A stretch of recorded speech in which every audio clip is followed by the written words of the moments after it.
Hi, everybody. Well, here we are again on a Thursday night, and I must apologize in advance. I have a bit of a cold, so if I have to blow my nose, no, I'll have to reach down here and rustle my papers. Very good.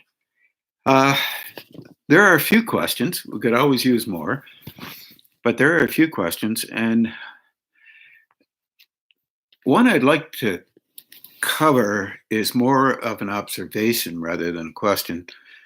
In this whole process of spiritual development, there's a whole lot talked about in relationship to uh, what one considers conscious awareness of the chakras, for example. And I'm advocating primarily that you become aware inside your system as if your internal system is nothing but an empty, vacuous area, like an empty room. And this really does work because there,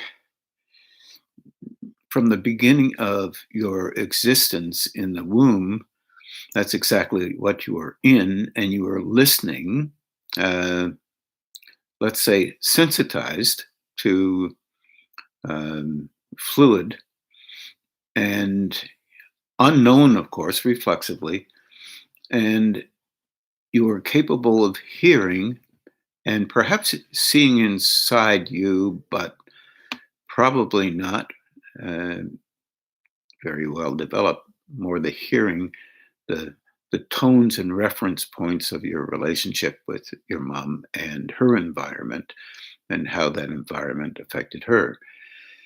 Uh, this is neither good, bad, right, or wrong. It's just how we all have been sensitized internally to tones and reference material in relationship to how a person talks to us, so why they talk that way.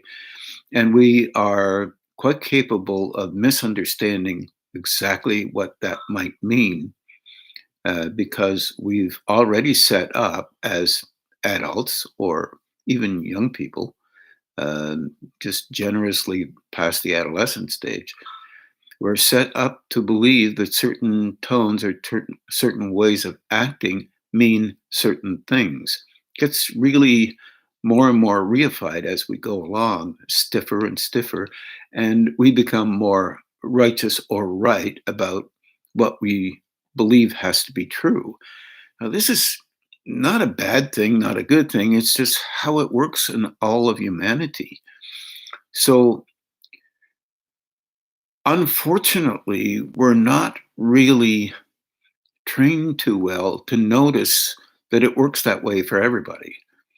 Um, every now and then, um, a person will realize that there might be something there. Uh, oh, wow, look at why are they acting like that? I never meant to have that kind of reaction come back at me for all kinds of reasons. It just doesn't matter. What you're doing is you're referencing tones. You're you notice them. You have an internal response automatically to those tones, and you are defending the system that you have, your particular individual humanity. Now, if an individual cannot have perception inside their system because their focus is on the outside of their system, their personality, as one would say, then you can become more sensitive in a different way, but you still have to deal with the meanings you've already attached to tones and reference points uh, and how it touches your particular veneer, your way of engaging with the world. And generally speaking, if you're open to considering this idea, then you can look at the chakra system, even if you can't perceive it, and say, if I have a strong reaction, that could be coming from the need I have to protect myself as a form or an individual who has images that need to be protected or ways of seeing the world that need to be protected. And that is legitimate in its own way, but you can know that that comes out of the root center. And also, you can notice if it's emotionally inclined, quite intensely inclined, that that comes out of the solar plexus. You can get a pretty good idea that that may be real if you are insistent on thinking that you are right or wrong, or this or that, doesn't matter, then it is validated through the will that you've cultivated to defend the system that you have already constructed.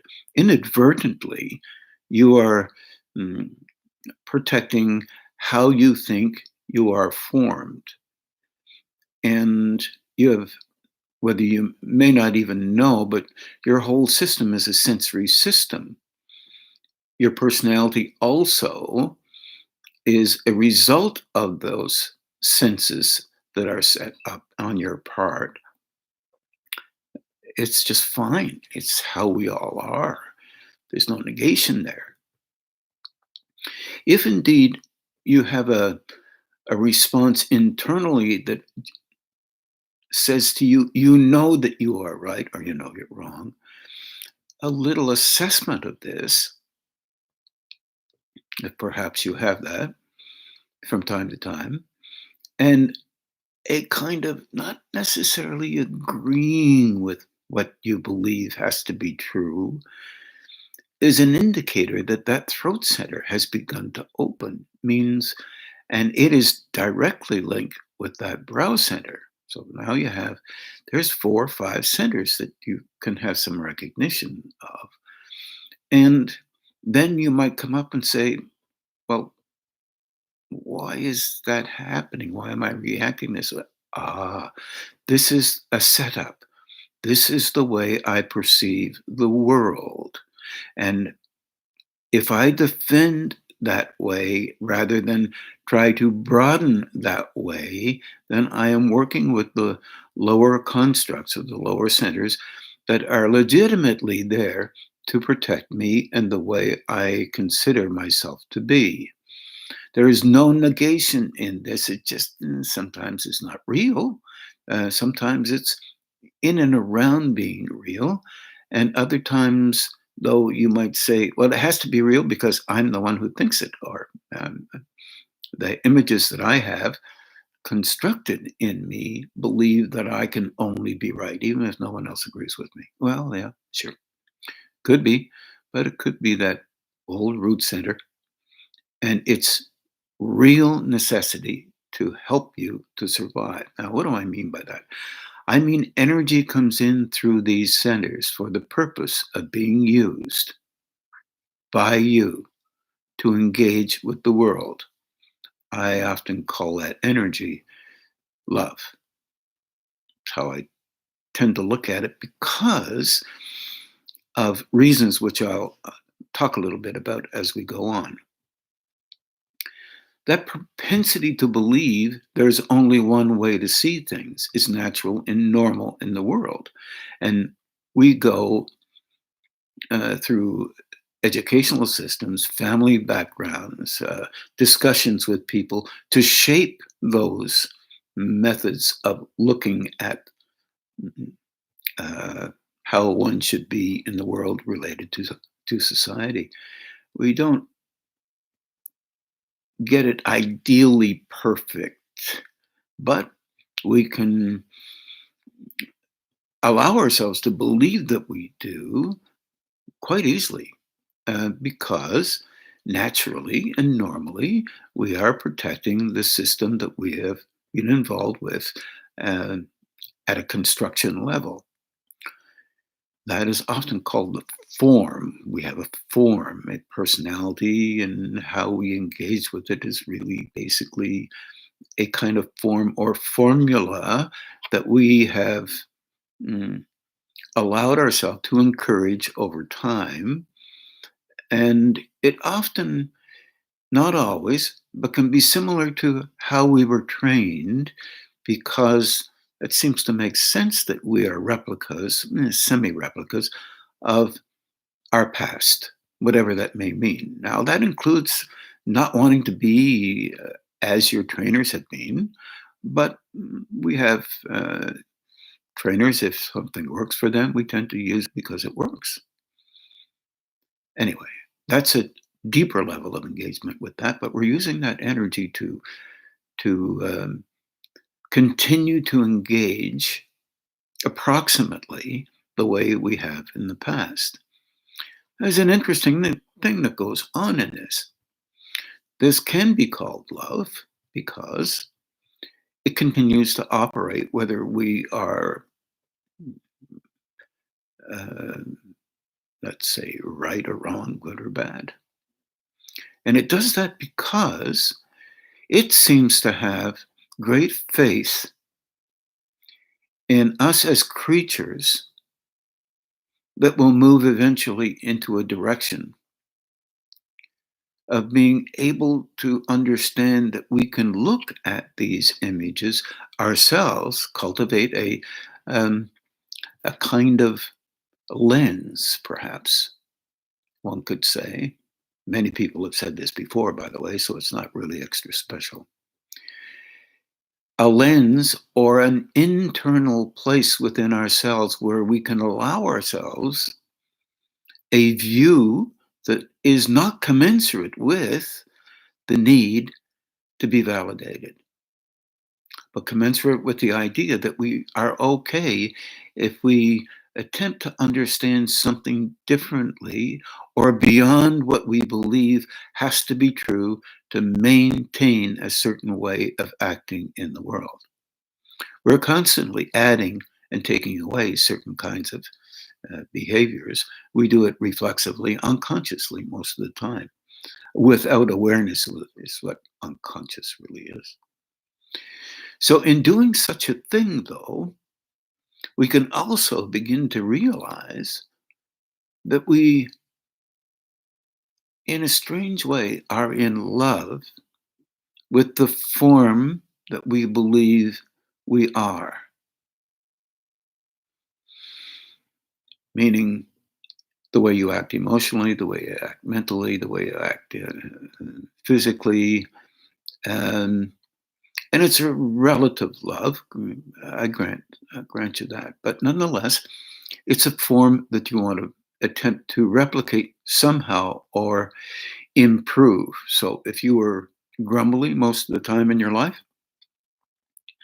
and it seemed to work for you, then you would want to maintain grumbling.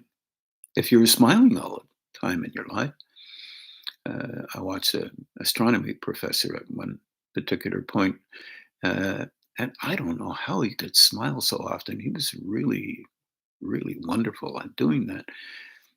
Uh, but it would put him at ease. He was an automatic smiler. He was early trained to say that if he smiled all the time, people would be appreciative of what he was saying. People are not appreciative of what he says sometimes, and at other times, certainly appreciative because he is a very knowledgeable prof, very interesting person. The same is true of every act of engagement that we can possibly bring out of ourselves at any given moment. And I mean any given moment. These, this multiplicity of engagements are reminiscent, literally, of animals everywhere. Ants, dogs, cats, you name it. Hippopotamus, tigers, snakes. The reminiscence is related to survival. Survival of what? How one engages with life in a formula that enables that form to survive. It's ancestral. I think it's a part of it.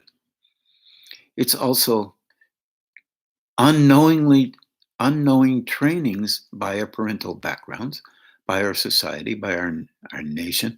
If you're a part of this country, you should be like this. If you're part of that country, you should be like that. And this sticks. And it is not a negative thing. It can be used negatively. That's good, can be used negatively. Only you should be this way, and this way is the good way, and therefore anyone not like that is bad.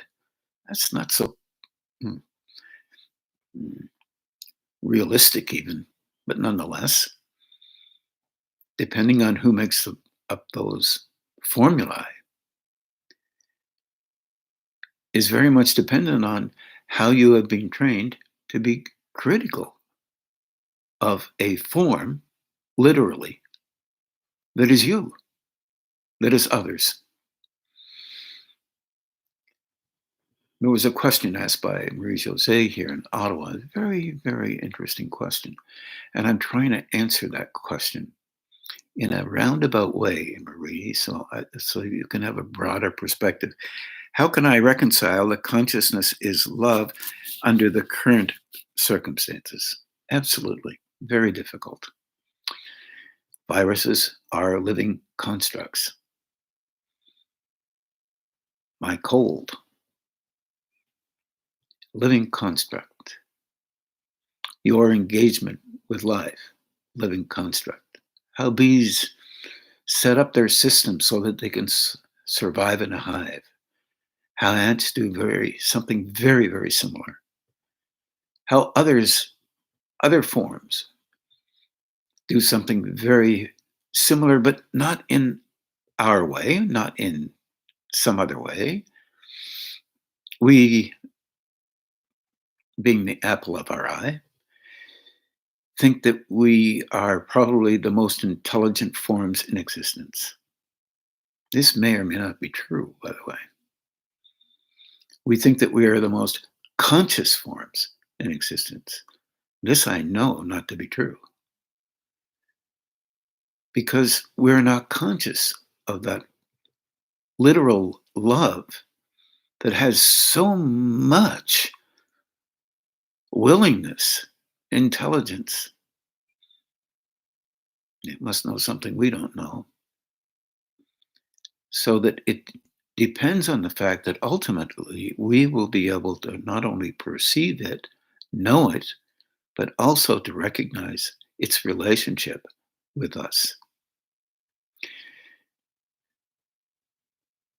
I can't even begin to come up with any kind of a definition of compassion and love that deepness has. That depth of relationship is way beyond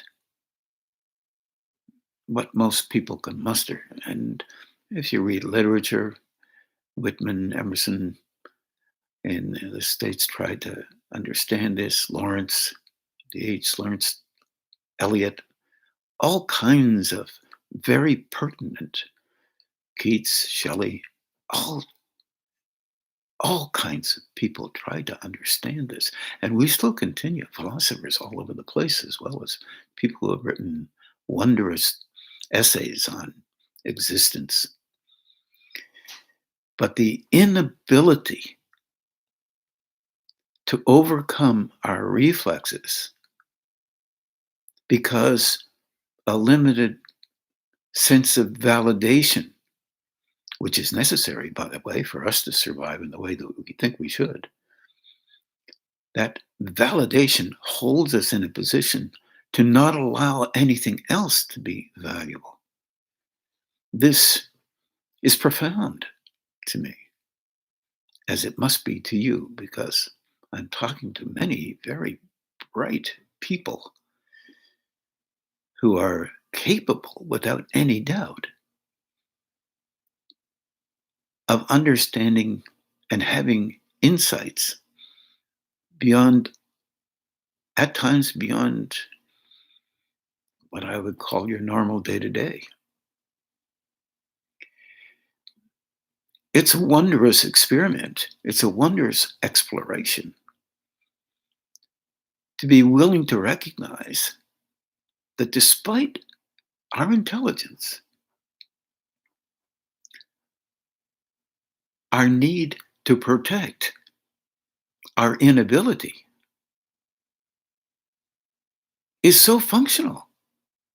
And so, by the way, important to us because it gives us time to allow ourselves to move towards understanding differently so that we feel comforted by the fact that we might be able to overcome that indifference towards knowing a level of love that's way beyond our capacity to even attempt to allow within us without being quite nervous, quite scared. If it's love, I'm not sure we have too much to be nervous about. But there is one thing: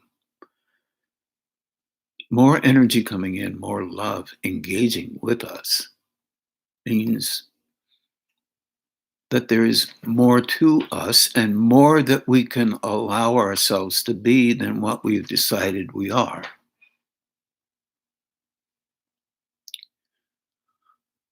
That last statement has a strength in it, yeah, I'd agree, but also has a huge question that makes us nervous.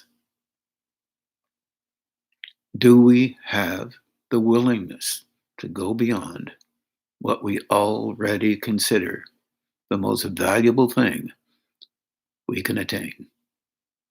It's a good question. Formidable, actually, as a question, not as an answer. I believe that the answer is there and that we do, but it's like walking into 100 degrees below zero. It's a total unknown for us. No matter what we read, no matter what we memorize as true because so and so said it, all that sort of stuff, which is natural for us because it makes us feel better. No matter what, the adventure is us in a movement into a place that our sensing system cannot remember. It may or may not have perceived previously, if you believe in reincarnation, but also life after these planes. And even if it has, it's still a movement towards beyond what it has experienced, ever so slightly. Because a slight movement is more helpful to the form that we are, our personalities, so that we can slowly see a movement, even though we're still about to duck back into the old shell, so that we can feel better and validate it. Because without validation of some kind, we feel as if we're less than whatever your images are that you maintain. You can see how interesting it would be if a part of you said, interesting, I'm emoting. Can I sense that coming from my belly? Oh, no, I can't, but oh boy, I'm in contraction here. I'm a little bit tight. Oh, well, that must mean energy is coming more powerfully through that center to allow me to express the way I'm normally used to expressing, and I didn't even know that that occurred before. You can use the same verbiage, same way of speaking for every center we have, including the one on top of our head, which we truly don't know very much about. It's a stepping stone into higher states. But so is each and every other chakra as well, from my perspective. Meaning, Energy can come through these centers in a way that's softer than what we need to use to maintain the way we believe we have to be individually as a personality that we've already cut out of life. It's a cutout, and a very endearing one and an important one to us. We love it the way it is. So we're capable of loving with love, if you put that together in terms of what I'm talking about, in terms of that conscious awareness, that energy flowing through. Mistakes are always made by us. I've made many, and I'll probably continue to do the same thing. I wonder if you can say the same thing for you. It is okay to do that. But now, I've said that once, that's enough. Who am I talking to when I'm talking about that? You're listening. You're just overhearing me talk to me. But are you listening?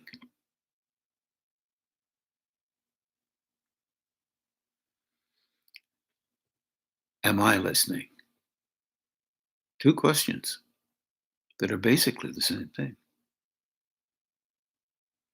Because if it's true for you, then it's true for me. If it's true for me, no doubt that it may be true for you.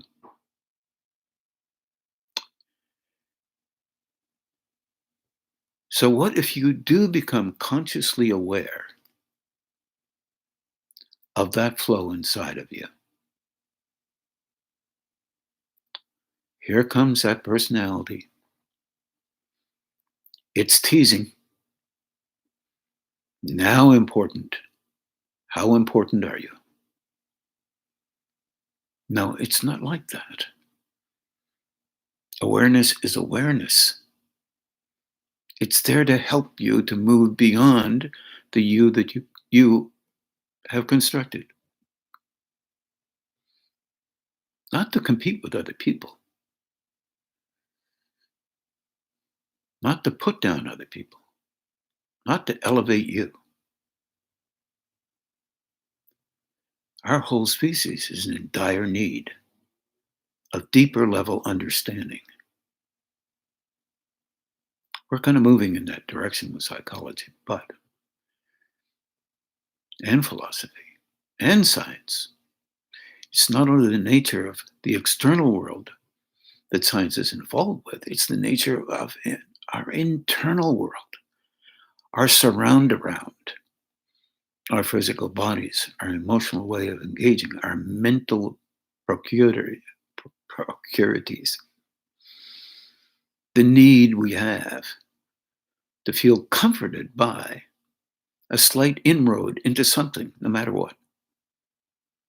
That is part of our nature, but we don't see it as part of our nature instead of part of our importance. It's just part of our nature.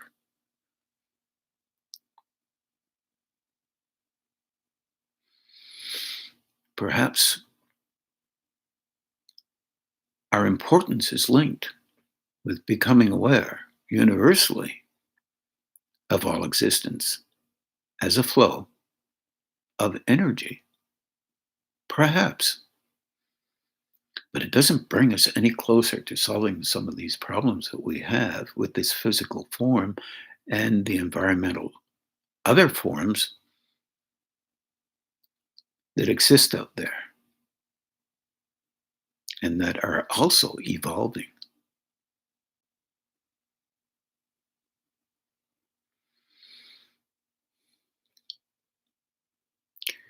This idea of loving is huge. I agree. The idea of solving problems is huge. Being okay with solving problems, knowing full well there will be more, is a dialogue that we can have with ourselves, and we know that that is true. At least in our recognizable history, it's always been the same. We haven't solved wars yet. We haven't solved environment yet. we haven't solved engaging with each other in a manner that elevates that flow of force that can be called loving into a place where we can perceive it stronger. If all of you out there remember your first love, that's a kind of, you might say, well, yeah, well, Ron, that's a fictitious kind of thing. We all involve ourselves with it. Yeah, but it is true. And we were teenagers, and perhaps, maybe not. But there was a feeling that was different than what was normally there. I'm not talking about how you recorded that feeling. I'm not talking about how it should be like that all the time. You won't let it.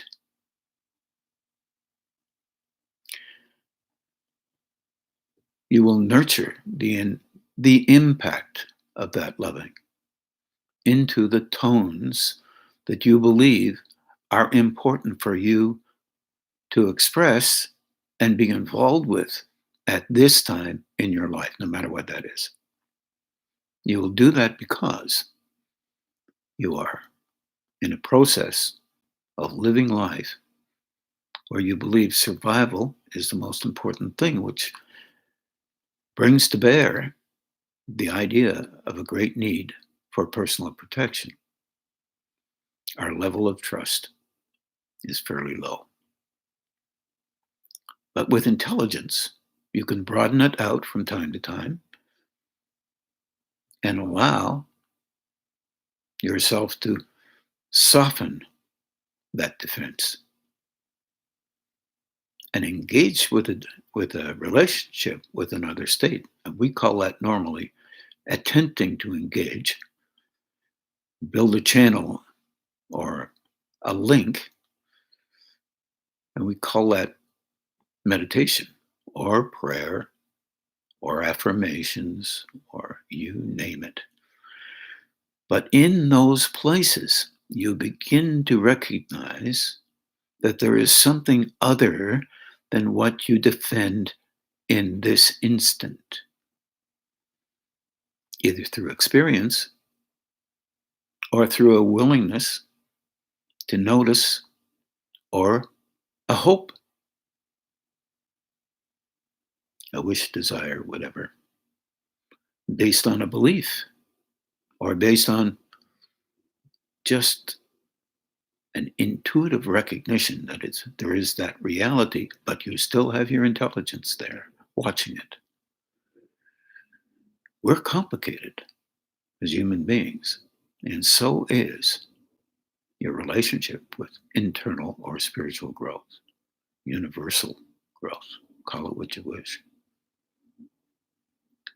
A lot of philosophers have said it's not worth looking into metaphysics anymore simply because it's not very practical.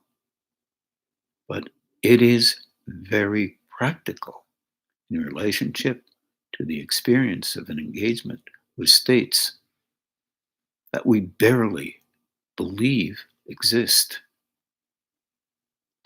That is a science of movement beyond the zones that we believe can only exist. Belief is powerful. And it holds you in a position. It also protects you from time to time. And that need to protect, once again, full circle, is based on the need to survive as a species. As every other animal, every other, even an insect, has it. So this is a bit of an answer to Marie José's question. It links into Janie's question, Janie Brown's question as well. Except hers is a little bit interesting. She says she's been blinking like crazy for a couple of months now, and slowly, slowly becoming more intense. And uh, it's almost like she needs to blink. I would ask also, and she's been doing the balancing with the brow and the light at the brow, but it doesn't seem to be subsiding. Uh,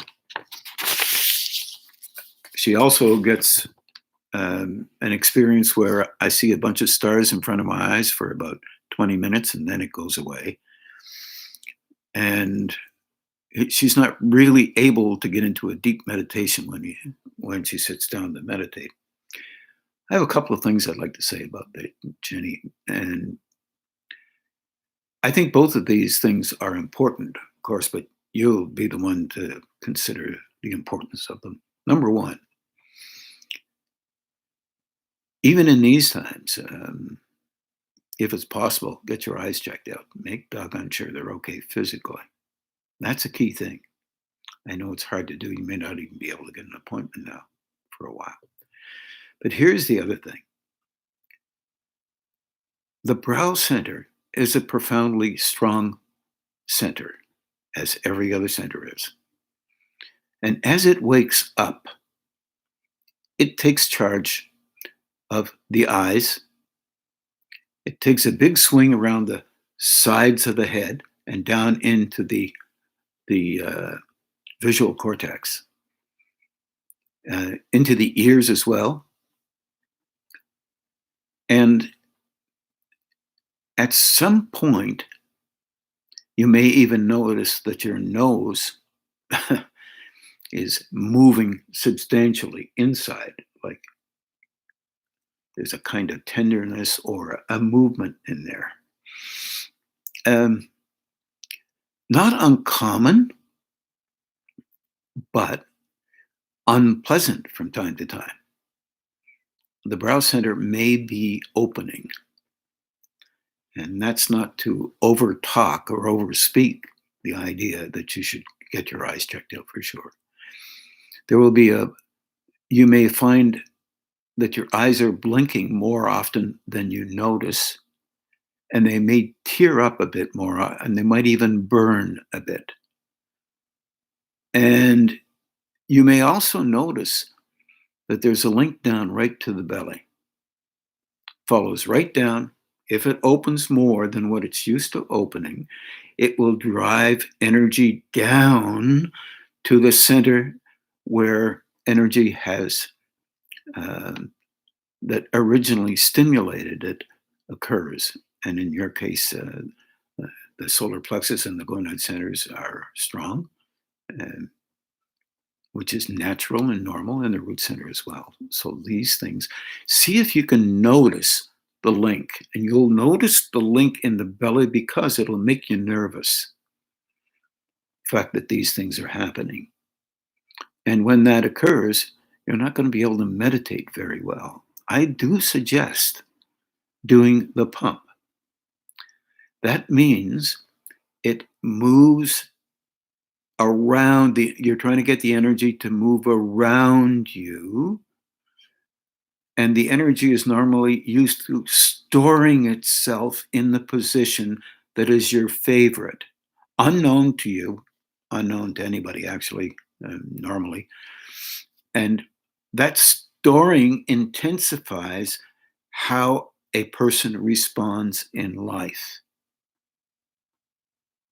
Because there's always that slight nervousness because there's more energy coming in from the brow down into the lower system. That's how it works. If you do the pump, and you don't only have to do it maybe this much, about 2 inches, and bring your attention right back to where the lowest part of the neck is. When your head is down, bring your attention back to it, lowest part of the neck, and slowly, ever so slowly, pull back on the lowest part of your neck, not your head. Pull back on the lowest part of your neck. You'll find you might even have your chest moving back as well. And in doing that, when you get to the top, soften, especially those shoulders. It'll turn your throat on as well. and drop your head a bit and just let your head drop forward. It'll stop a bit. Then you stop there, go to the back of the neck again, pull back on that level, and keep doing this.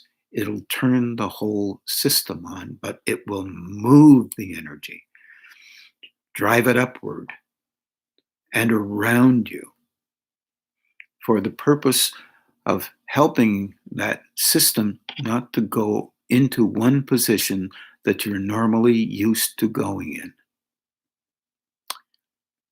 Okay? Give that a try. Because it's the other thing I would suggest too, I made a note here to mention it, is doing the balancing under the armpits, because that's the originating area that got that brow center to open more. And you'll start noticing it at the back of the neck. It'll be strong, a little bit stronger than what you're used to. So just keep doing that pop. And you try to do it as softly as possible. Now that means talking to yourself and saying, "Easy does it, Janie." Okay. And that's when you notice it, because the other times you're going to be living life as normally as you can. It'll just be the way it is. You can watch your personality, see if it's more intense. And if it is, a little bit of the movement of the head, trying to get that pump working. Well, it looks like it's about 20 minutes to 8. Marlene is pointing at the board in relationship to personality structures, but I've already talked about that in those terms. And what I'm trying to get you to do is consider the possibility that if you can't perceive well, you can watch your personality and in its intensity, how you express those things that are very important for you to express. Find out where they're coming from. See if your belly is a little bit intense, and try to see if there's additional pressures all around and inside your body, so that you can notice them, because they're usually in the areas of the chakra area, and that will be okay. My live time up here is showing an hour and 4 minutes, and I realize it's not real. So maybe we have kind of time for just another. Only 42 minutes. Okay, another few minutes.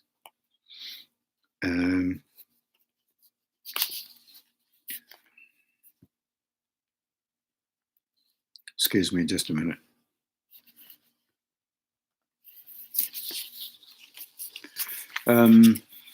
Along the same line, Mary Lou Maggio asked a question: would you please discuss how the emotional mind creates suffering? I seem to have talked a whole lot about that tonight, but let me just reiterate. If your personality senses that you are not acting exactly the way you have been trained to act, you will have an emotional reaction. If you're not validated exactly the way you think you need to be validated to remain living with the images that you believe are real in you, then you will have reactions. The solar plexus is meant to be a sensor, as all other chakras are as well, a sensor to your environment. Is there something that might hurt the images that you believe are real in and around you? Maybe, but also, especially, how your personality needs to be exempted from seeing anything that might be different than what you already believe your personality is like. That is the number one feature actually in daily life. Very hard to perceive this, especially if you're um, attempting desperately not to notice yourself. To notice something in our training is often considered put down, not right, somehow wrong. It's not real. You're not in danger of put down. Put down means annihilation of the form that you believe is you. Not real. Uh, you can never be anything other than what you believe you need to be until you decide it is allowed for you to broaden that out. This is really anxiety provoking.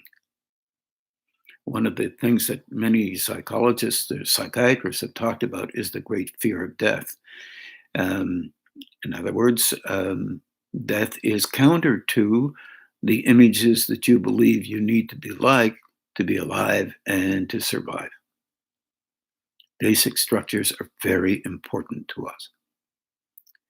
Also, being a part of the mm, living form is very important to us.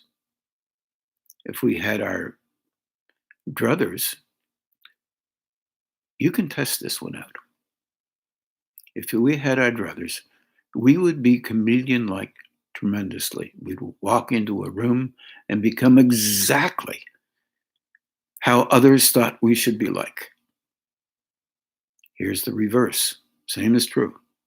Walk into a room and be exactly how others didn't think we should be. That's another chameleon, except anti-chameleon. Just as important. Here's another way. Walk into a room and you already have an image tattooed on the back of your eyelids, and you dare not ever be anything other than that, or you will never impress the room. Wow, that must be hard. But I think they're all hard. And the hard part about it is we don't even notice we're doing these things.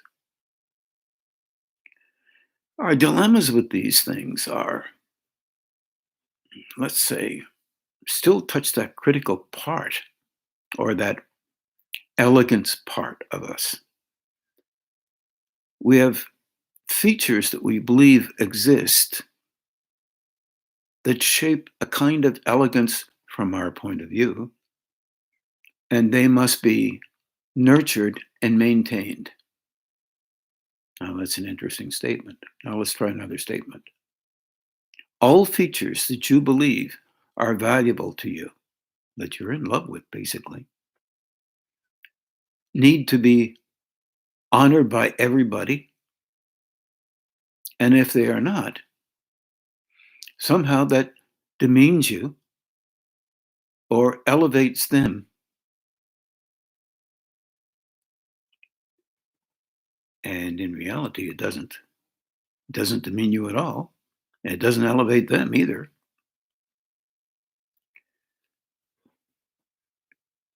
Learning how to be okay with you when you've trained yourself or been a part of the training that exists within you as a personality to constantly be something that you had no idea about.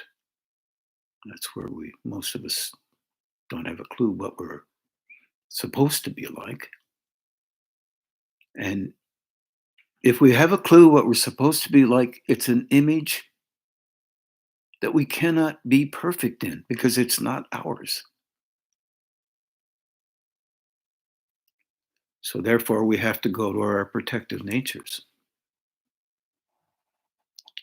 And those are fine, except they're not as real as what we believe.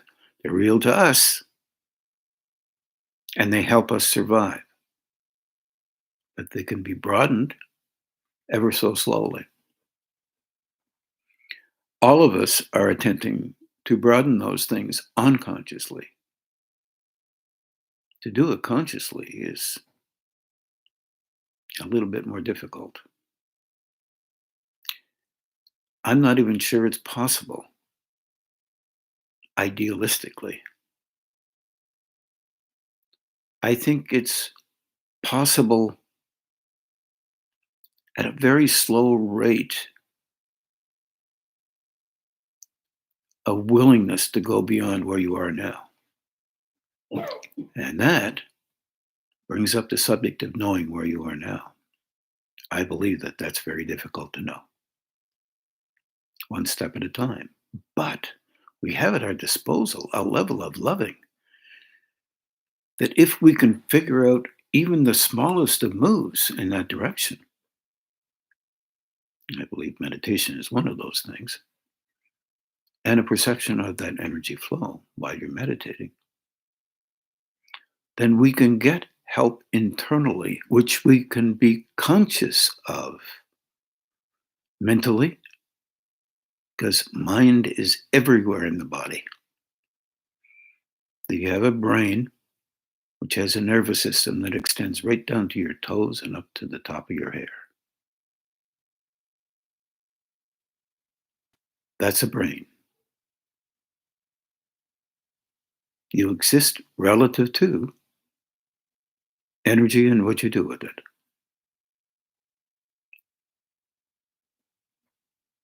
And that's okay, because everyone is learning about that. Some, even when we know, don't do it well.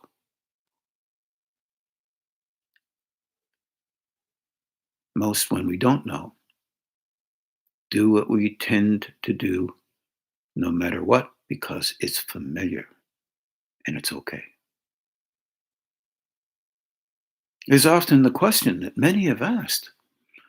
Are you better off never to grow or to remain the same and never know anything about it? It's an interesting question. I go for the first part. Doesn't make it easy, but it does make it a wonderful thing and helpful for a multitude of reasons. It affects the species.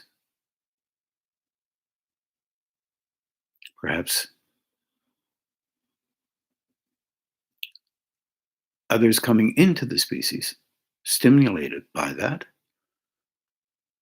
can open up more than perhaps we can currently. I don't care what idealistic way of thinking you're opened. It really much doesn't matter. There is more beyond that, perhaps. I wish you all really the best in these times.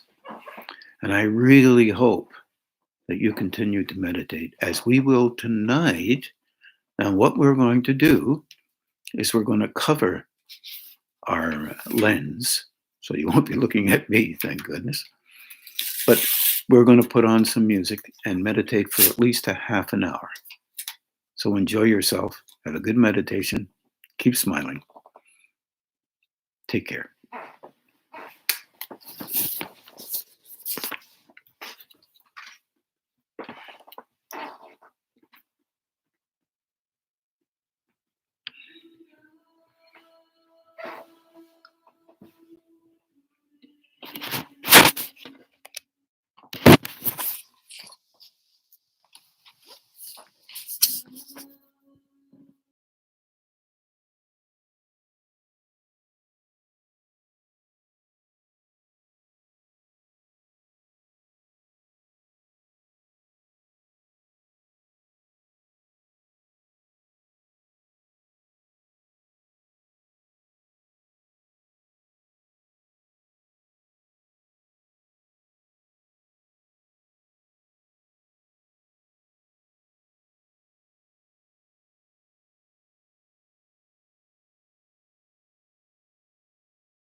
Satchidananda Parabrahma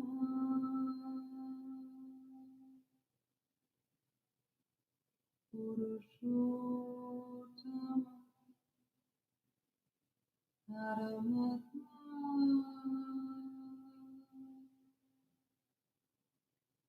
Shri Bhagavati Samhita Shri Bhagavati Namah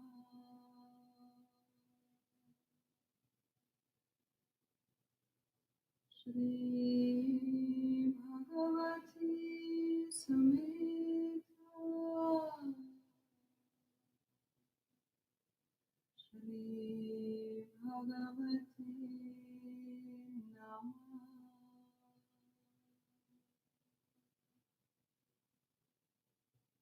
Shri Bhagavati Samhita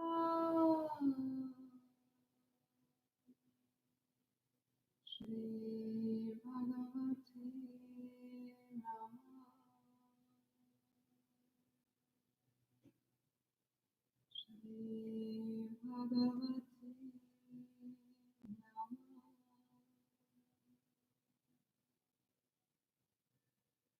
Shri Bhagavati Namah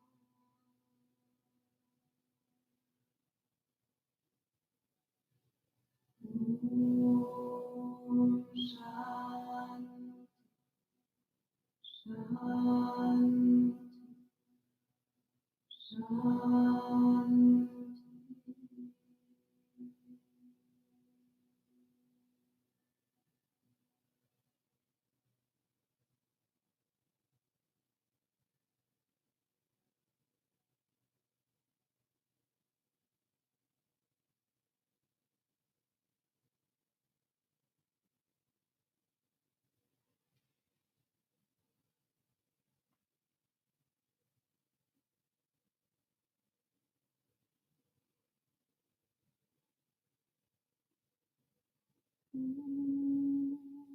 Asatuma Satgamaya Tamasuma Jyotirgamaya Prityama Amritam Gamaya Asatuma Satgamaya Tamasuma Jyotirgamaya Prityama Amritam Gamaya Asatoma Satgamaya Tamasoma Jyotirgamaya Prityama Amritam Gamaya Asatoma Satgamaya Tamasoma Jyotirgamaya Prityama Amritam Gamaya Asatoma Satgamaya Tamasoma Jyotirgamaya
Now we can just begin to do the balancing and the grounding. Good night, everybody.